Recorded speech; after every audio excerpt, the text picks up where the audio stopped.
Цагаан сарын баяр нь монголчуудын хувьд соёл уламжлал болоод шашин шүтлэг талаасаа онцгой баяр юм а. Манай улсад могой нэртэй нэг хүн байна.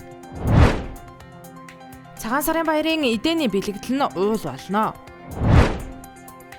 Баяраар 2 өдрийн хоолыг 1 өдөрт иддэг гэсэн судалгаа байна.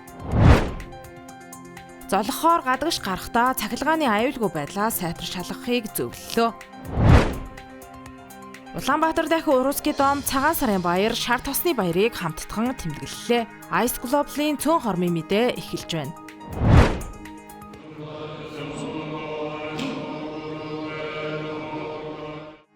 Цагаан сарын баяр нь монголчуудын хувьд соёл, ёс уламжлал хийгээд шашин шүтлэг талаасаа онцгой баяр юм а. Онцгой хэмээн тодорхой учрыг гэвч инхүү тайлбарлаж байна.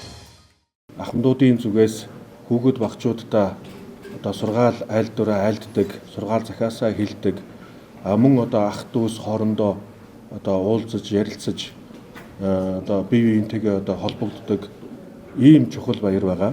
Хаврын ихэнх сарын шөнийн 1-ээс шөнийн 15-ны хүртэл бурхан багш өөрийн сургаал номлолоо айлдаж, үзэл онолоо айлдаж, олон хүмүүсийн буруу бодол, буруу төөрөгдлийг эргэлзээг арилгасан олон хүмүүс үнэн зөв үзэл онолд суралцаж зөв зам мөрд орсон ийм онцгой баяр юм а. Үндэсний статистикийн хороо сар шинийн баяртай холбогдуулан сонирхолтой статистикийг гаргасан байна. Манай улсад Хэмэр нэртэй 62 хүн, Монгол нэртэй 57, Шинийн нэг нэртэй 50, Цагаан сар нэртэй 11, Бүх нэртэй 8, Хадаг нэртэй 5, Идэ нэртэй 2, Хул, Айраг, Хөөрөг, Шинийн 3, Шинийн 8 нэртэй тус бүр 1 хүн байна. Түүнчлэн могой хүү нэртэй тус бүр 1 хүн байдаг ажээ. Монголчууд эрт дээр үеэс уул аваагаа дахиж шүтсээр ирсэн. Энэ утгаараа альва баяр ёслолд тавгийдэг уул хэлбэрээр засдаг уламжлалтай байжээ. Тодорхойлбол цагаан сарын баярын тавгийн эдэний үндсэн бэлэгдэл нь сүмбэр уулыг гэртээ агуулж буй хэлбэр юм а. Түүнчлэн түүх уламжлалаар цагаан эдэгээр засдаг байснаа хожим бурхны шашин дэлгэрснээр уул боов, хэвийн боов, сүлжмэл, сармай, хавсай зэргээр засдаг болжээ. Ингэхдээ хамгийн багадаа 3 үе, дээд тал нь 13 үеэр засаж, аруул цагаан эдэгээр чимэглэж, дээр нь сүү цагаан эдэний охиолсон өрөм шар тос тавьдаг. Тавгийн эдэнд бүхэлдээ бэлэгдлийн чанартай зүйлэм гэдгийг соёл урлагийн сургуулийн соёл урлаг судлалын хүрээлэнгийн доктор Баатар хүү ярьж байна. Нэмж мэдээлэхэд уламжлалт засал нь дөрвөлжин хэлбэртэй байснаа сүүлд дугуй хэлбэрт шилжжээ. Цагаан сарын баяраар 2 өдрийн хоолыг 1 өдөрт иддэг гэсэн судалгаа байна. Үүнтэй холбоотой яаралтай түргэн тусламжийн дуудлага эмнэлгийн ачаалал нэмэгдэж, хоолны болон архины хорлогын тоо ихсдэг байна. Иймд хоолыг хурдан шингээх ногоон салаат түлхүү сонгож хэрэглэхийг зөвлөж байна.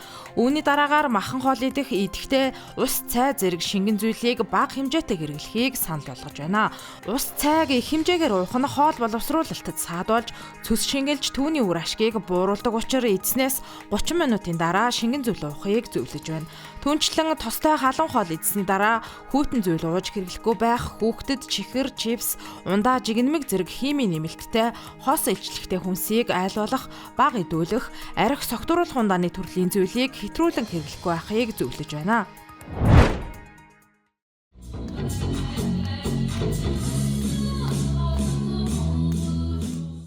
Монгол Орос хүмүүсийн жил Масленицаа буюу шар тосны баярыг цагаан сарын баяртай хамттан тэмдэглэж байна. Улаанбаатар дахин Урууский домд болсон энэхүү баяр нь Оросын ард түмэн өвлийг үдэж хаврыг угтахыг бэлэгддэг. Харин цагаан сар нь ах トゥ ураг саднараа уулзан зоолгож өвлийг өнтөд авсныг бэлэгддэг юм а.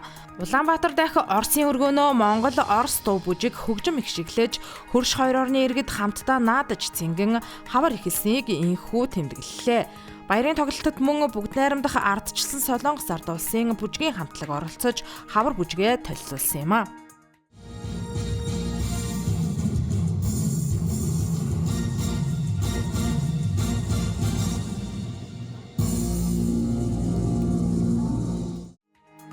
Тоглолтын дараа Орос Монгол хоолны амтлагаа худалдаа болж баярын эдээ зогоор зочдыг дайллаа. Золихоор явахдаа цахилгаан хэрэгслээс салгаж гэр байшингаа шалгаарай гэж онцгой байдлын албанаас анхааруулж байна. Судалгаагаар ахуйн гал төмрийн 70 орчим хувь нь гэр хороололд буюу амны орон сууц Монгол гэрт гарсан байдаг. Тиймээс баяр амралтын өдрүүдэд ахуйн гал төмрээс урьдчилан сэргийлж цахилгаан хэрэгсэл гэр орныхоо аюулгүй байдалд анхаарал хандуулахыг онцгой байдлын байгууллагаас зөвлөж байна. Ice Global-ийн цөөн хоромын мэдээ байла. Сар шиндээ сайхан шинэлээрэй.